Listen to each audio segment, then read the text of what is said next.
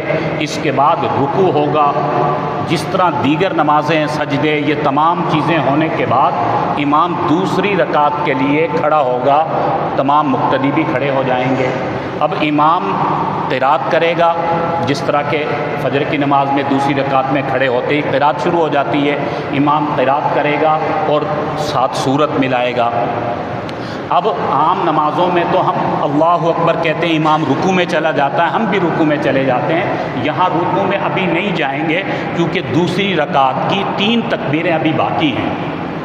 چنانچہ امام اللہ اکبر کہہ کر ہاتھ چھوڑ دے گا، تمام مقتدیوں نے بھی اللہ اکبر کہہ کر ہاتھ چھوڑ دینے، دوسری مرتبہ بھی اسی طرح اللہ اکبر کہہ کر ہاتھ چھوڑ دینے، تیسری مرتبہ بھی اسی طرح اللہ اکبر کہہ کر ہاتھ چھوڑ دینے ہیں۔ اب یہ 3 تکبیریں دوسری رکعت کی زائد ہو گئی۔ اب امام اللہ اکبر کہے گا، جس طرح ہمارے ہاتھ ہیں اسی حال میں ہم رکوع میں چلے جائیں گے۔ اس کے بعد بقیہ نماز اسی طرح، جس طرح عام نماز 2 رکعت ہم ادا کرتے ہیں، تو یہ عید الاضحیٰ کی نماز ہے، عام 2 رکعتوں کی طرح بھی ہی 2 رکعتیں ہیں، صرف 6 تکبیروں کا اضافہ ہے جو بھول ہو جاتی ہے اور مقتدی بیچارے کنفیوز ہو جاتے ہیں۔ تو یہ طریقہ ذہن میں رکھیں، بالکل آسان ہے۔ چنانچہ عرفہ کا روزہ اہتمام کرنے کی کوشش کریں کہ عرفہ کے روزے کو ضرور رکھیں کہ 1000 روزوں کے برابر اللہ ثواب عطا فرما رہے ہیں، تو ہمیں اس موقع کو ضائع نہیں کرنا چاہیے۔ ایک دن روزہ رکھ کر 1000 روزوں کا ثواب حاصل کر لیں اور رات کو جاگ کر حسب توفیق عبادت کر لیں، پھر عید الاضحیٰ کی نماز ادا کر کے خوشی خوشی اللہ کے حضور قربانی پیش فرمائیں کہ اس دن قربانی سے زیادہ اللہ کے یہاں کوئی عمل پسندیدہ نہیں ہے۔ جانور کا خون بہانا اللہ کے لیے، یہ اللہ کو اس دن سب سے زیادہ پسندیدہ ہے۔ اللہ رب العالمین اس قربانی کے عمل میں اللہ تعالی ہمیں وہ برکات نصیب فرمائے جو اللہ نے اس میں رکھی ہیں۔ اللہ رب العالمین ہم سب کو عمل کی توفیق نصیب فرمائے۔